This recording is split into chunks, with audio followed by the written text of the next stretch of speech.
അടുത്തതായി നോക്കാൻ വേണ്ടി പോകുന്നത് ഐസങ്ങിൻ്റെ ടൈപ്പ് ട്രേറ്റ് പേഴ്സണാലിറ്റി തിയറിയാണ്. അദ്ദേഹത്തെ സംബന്ധിച്ചിടത്തോളം പേഴ്സണാലിറ്റി എന്ന് പറയുന്നത് ബയോളജിക്കലി അല്ലെങ്കിൽ ജനറ്റിക്കലി ഡിറ്റർമൈൻഡ് ആയിട്ടുള്ള ഒരു കാര്യമാണ്. മാത്രമല്ല എൻവയോൺമെൻറ്റൽ ഫാക്ടേഴ്സിനെ അത് പേഴ്സണാലിറ്റി ഡിറ്റർമൈൻ ചെയ്യുന്നതിനകത്ത് വളരെ ചെറിയ റോൾ മാത്രമേ ഉള്ളൂ എന്നാണ് അദ്ദേഹം പറയുന്നത്. ഇനി പേഴ്സണാലിറ്റി എന്ന് പറയുമ്പോൾ more or less stable and enduring organisation of a person's characteristics, temperament, intellect and physique എന്നാണ് അദ്ദേഹം പറയുന്നത്. അതായത് പേഴ്സണാലിറ്റി എന്ന് പറയുമ്പം അതൊരു സ്റ്റേബിളാണ്, അതോടൊപ്പം തന്നെ അത് ക്യാരക്ടർ, ടെമ്പറമെൻറ്റ്, ഇൻ്റലക്റ്റ്, ഫിസിക് ഇതെല്ലാം കൂടെ ചേർന്നിട്ടും കൂടെ വരുന്ന ഒരു കാര്യമായിട്ടാണ് ഐസങ് പേഴ്സണാലിറ്റിയെ മനസ്സിലാക്കിയിരിക്കുന്നത്. ഐസങ്ങിൻ്റെ പേഴ്സണാലിറ്റി വ്യൂ എന്ന് പറയുമ്പോൾ പേഴ്സണാലിറ്റിയെ നമുക്ക് ട്രെയ്റ്റിനെ നമുക്കൊരു ഹൈറാർക്കിക്കലി നമുക്ക് അറേഞ്ച് ചെയ്യാം എന്നാണ് അദ്ദേഹം പറയുന്നത്.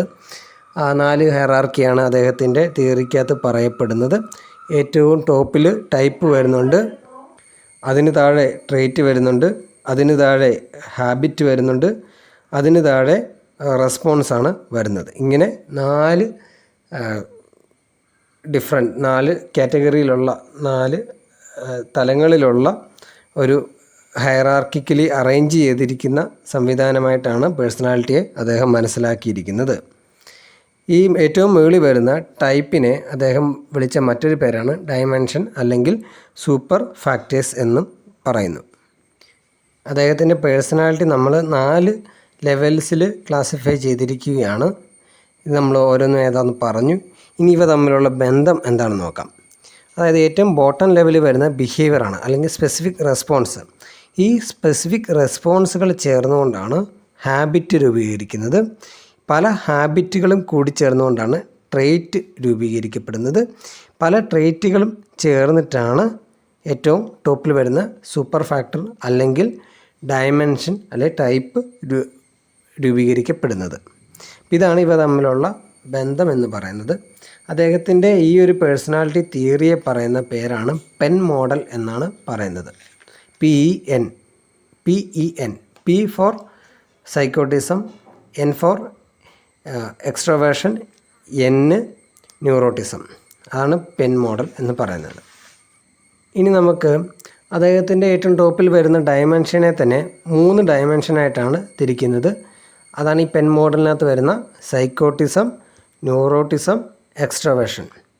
ഇതിനകത്ത് ഇത് ഏതൊക്കെയാണെന്ന് നോക്കാം. ആദ്യം തന്നെ നോക്കാം എക്സ്ട്രോവേർഷൻ. എക്സ്ട്രോവേർഷൻ്റെ ഓപ്പോസിറ്റ് വരുന്നത് ഇൻട്രോവേർഷനാണ്. ഇപ്പോൾ എക്സ്ട്രോവേർഷൻ എന്താണെന്ന് നോക്കാം. എക്സ്ട്രോവേർട്ട് ആയിട്ടുള്ള ആളുകൾ അവരെന്ന് പറയുമ്പോൾ കുറേ കൂടി സോഷ്യലായിരിക്കും, ഇമ്പൾസീവായിരിക്കും, അവർ എക്സൈറ്റ്മെൻറ്റിനെ ആഗ്രഹിക്കുന്നവരായിരിക്കും, ഔട്ടർ അല്ലെ എക്സ്റ്റേണൽ റിയാലിറ്റി ആയിട്ട് കൂടുതൽ ഓറിയൻറ്റ് ചെയ്തിരിക്കുന്ന ആളുകളായിരിക്കും. നേരെ മറിച്ച് ഇൻട്രോവേർട്ട് ആണെങ്കിൽ അവർ കൂടുതൽ ഓറിയൻറ്റ് ചെയ്തിരിക്കുന്ന ഇന്നർ റിയാലിറ്റിയിലായിരിക്കും. ഇനി അടുത്താണ് ന്യൂറോട്ടിസം അല്ലെ ന്യൂറോട്ടിക് എന്ന് പറയുന്നത്.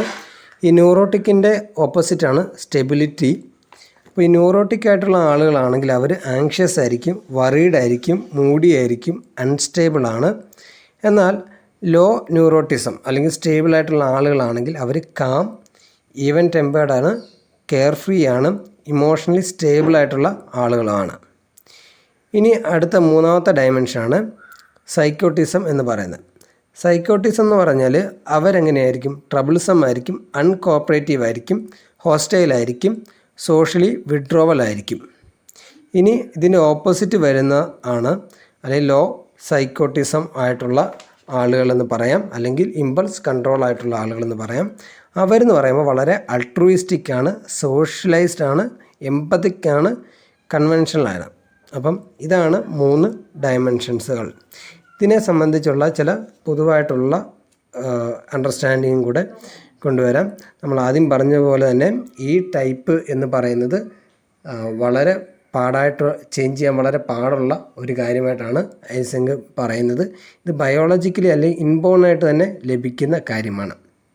ഇപ്പോൾ നമ്മുടെ ഓരോ ഡയമെൻഷൻ എടുക്കുക, ഇപ്പോൾ എക്സ്ട്രോവേർഷനോ ഇൻട്രോവേർഷനോ എടുക്കുക, ഇതിനെ ഒരു സ്കെയിലായിട്ട് സങ്കല്പിക്കുകയാണെങ്കിൽ 100 എക്സ്ട്രീം എക്സ്ട്രോവേർഷൻ എങ്കിൽ 0 എക്സ്ട്രീം ഇൻട്രോവേർട്ട് എങ്കിൽ ഇതിനകത്ത് ആളുകൾ ഇതിനിടയിലുള്ള 100നും 0ക്കും ഇടയിലുള്ള ഏത് പോയിന്റിൽ വേണേലും ആളുകളുടെ സ്വഭാവം വരാം. അപ്പം അതായത് 55% വേണമെങ്കിൽ എക്സ്ട്രവേഷൻ ആവാം, അതല്ലെങ്കിൽ 44% ആവാം. അങ്ങനെ ഏത് പോയിന്റ് വേണേലും ആകാനായിട്ട് പറ്റും.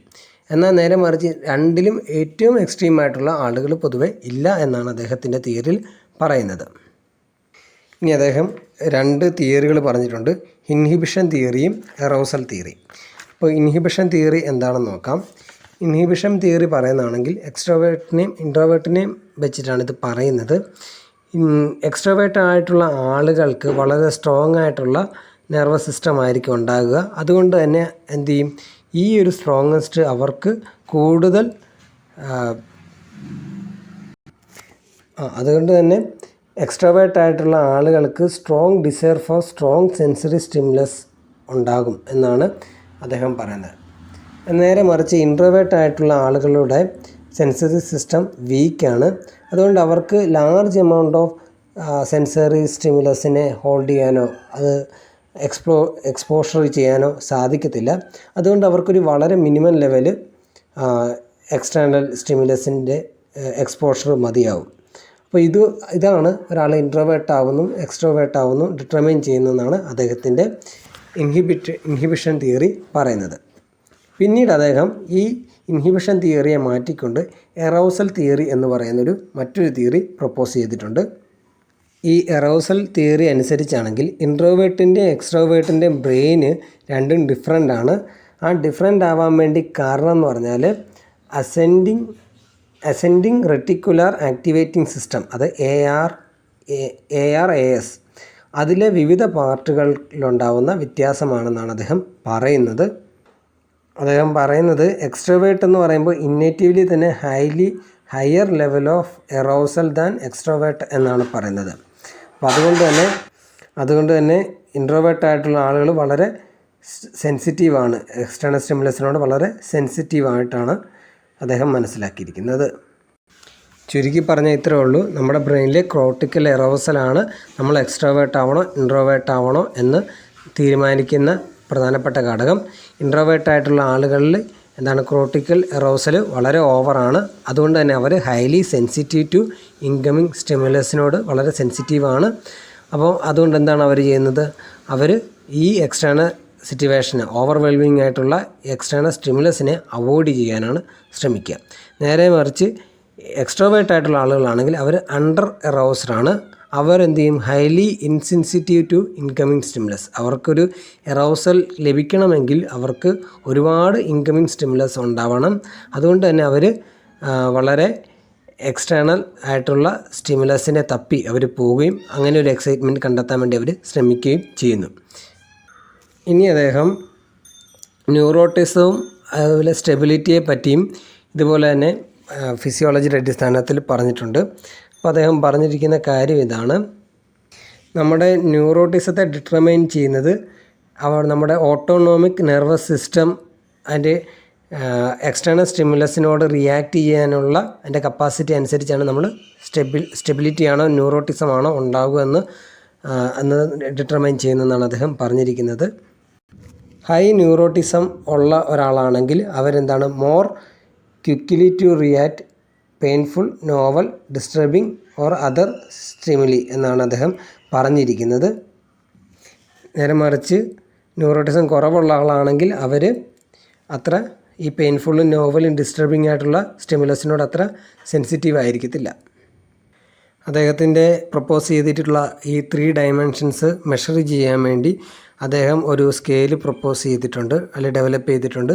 ഈ ഒരു സ്കെയിലിൻ്റെ പേരാണ് ഐസെങ് പേഴ്സണാലിറ്റി ക്വസ്റ്റ്യനെയർ ആണെന്നാണ്. ഇത്രയുമാണ് ഐസെങ്ങിൻ്റെ പേഴ്സണാലിറ്റി തിയറിക്കകത്ത് വരുന്ന പ്രധാനപ്പെട്ട കാര്യങ്ങൾ.